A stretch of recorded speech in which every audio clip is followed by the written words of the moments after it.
That's so crazy. Like, just hearing that, I'm kind of like shocked because every single person I've talked to up to now, including myself, it's just like go, go, go, go, go, go. Yeah. Right? Like, we have 5-year plans, get to $1 million in 5 years, do it as fast as I can, no matter what. Like, you pay any single price, you'll lose whoever you need to lose, you'll break whatever you need to break. You're gonna break yourself as many times as you need to break, but you're gonna get it done. Right. So just hearing like, no, I don't want to. Like, I don't want to break things. I want to go slow. I don't want to burn out. I want to take care of my people. I want to take care of myself, my mental health. It's really refreshing. I think that's slightly a problem. Because like one of the things that, like, little context clues, before I joined Augusta, I spoke to your father, Jason. And the number one thing that I told him was like, I'm not gonna try to be the new Augusta guy that goes and breaks records. I just want to be able to grow it slowly and not have to struggle while I'm growing to learn the systems and stuff like that. So I think that kind of impressed Jason as well. It's like one of the things he said at the end of our little dinner was like, I actually think that you'll succeed because you're not trying to be all excited and gung-ho about Augusta and, you know, I'm going to show my candies I'm the best, you know, whatever. So I think part of that is like, I think I'm slightly on Caleb's idea here with it is like, yes, I want to get to that point, but again, I'm going to do what I can, but I'm not going to over maximize myself. So like last year, I took pause on joining Augusta and committing to Augusta. Like, I joined, but I didn't transfer the business over to Augusta because I was tapped out personally. So like, I was not willing to break everything, like you're saying, to do that. And I think part of that problem is unrealistic expectations of new people in the game. Like, one of the expectations that I harped on you about was labor, because you're like, I'm going to do $500,000 next year. And I was like, labor's going to be your constraint. And you're like, no, it's not going to be a problem. And then it became a problem. It became a big problem. And then I pulled my hair all season long, and it was absolutely horrible. So it's crazy. Where does that? Did you have to teach yourself that, or were you just always like, you know, I put myself first? No, I've always wanted to do the most, but I will say that, dude, I think the biggest thing for me right now is being in a super healthy relationship. Changes everything about the way you perceive life. And I haven't had one of those yet. It's tough, bro. I've been through a decent amount of relationships that are super painful. And when you go through those periods, I'm sure you're feeling this right now. All you want to do is just grind. You're just like, dude, screw everything. I'm locked in. All I want to do is see, you know, the next biggest number in my bank account, or whatever that goal is that you're chasing. And that was me for the longest time.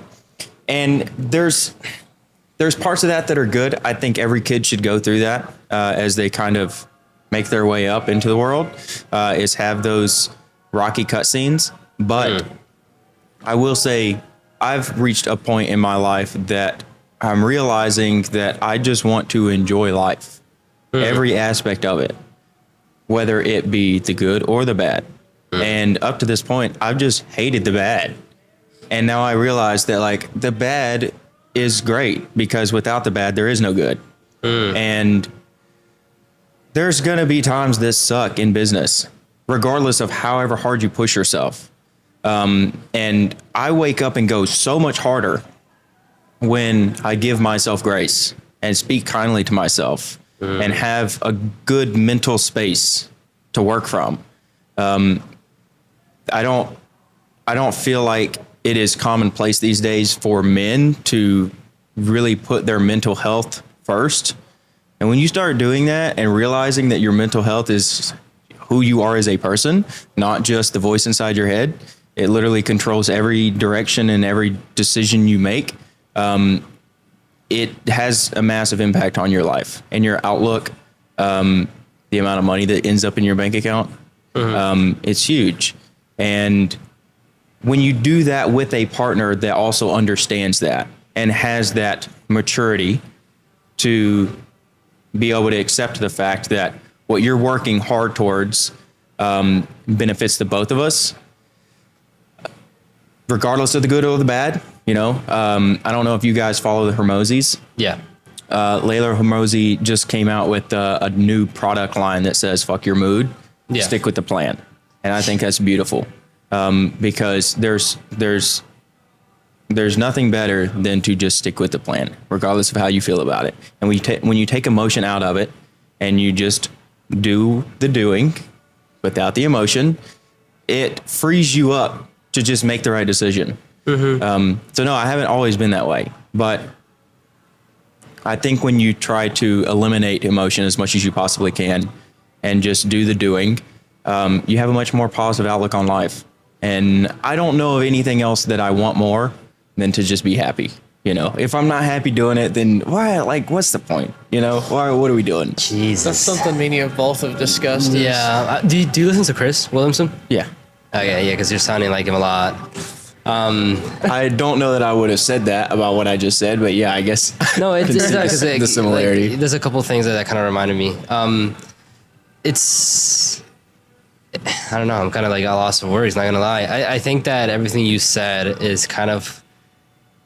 It's like the thoughts in the back of my head whenever I'm going really hard. Like, yes, like right now, all I want to do is just go hard in the gym, go hard with the podcast, go hard in business. And that's what I've been doing for like the past couple months.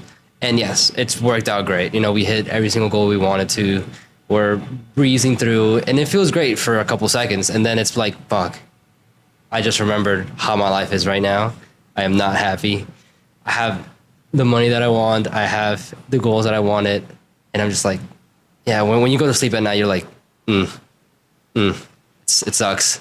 So I guess one of the things I would say is like, are you happy because you hit the goal? Or are you happy because of the journey it took to get to the goal? So I feel like if you struggle through the journey and you're not happy with the journey, is the goal really worth it? Yeah, I don't know. I think there's definitely an addiction to the journey, right? Like the chase, right? It's really fun and it's really hard at some point. And I like doing hard things. I think it's good. I think it's a good build. It builds your character, builds your persona, builds who you are. It says a lot about who you are as well. But when it comes to emotions, when it comes to like mental health and all that, I always put it on a back burner. And I'm always like, oh, man, I'll take care of that at some point. You know, maybe when I'm not so busy, or you know, let me just get to this point and then I'll worry about that stuff. You know, and I've never looked at it from a standpoint of like it's weakness, like emotions are weakness and stuff. Like I don't think so at all. I think emotions are very powerful and stuff. But I've also thought like, you know, it's okay to feel things. It's not okay to react or do things based off your emotions. So that's kind of where I've struggled in, because I'm not an angry person. I don't like blow up on people or whatever. But when I get sad, I get really sad. And when I'm really down, I'm really, really down. Right. So it's like the extremes of it. Right. Something that I'm trying to figure out.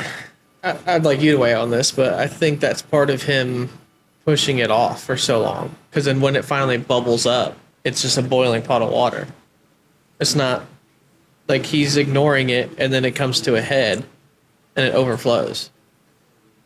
Yes, I agree. I mean, I think anything that you let build up over a long period of time is going to have some sort of major effect on your life.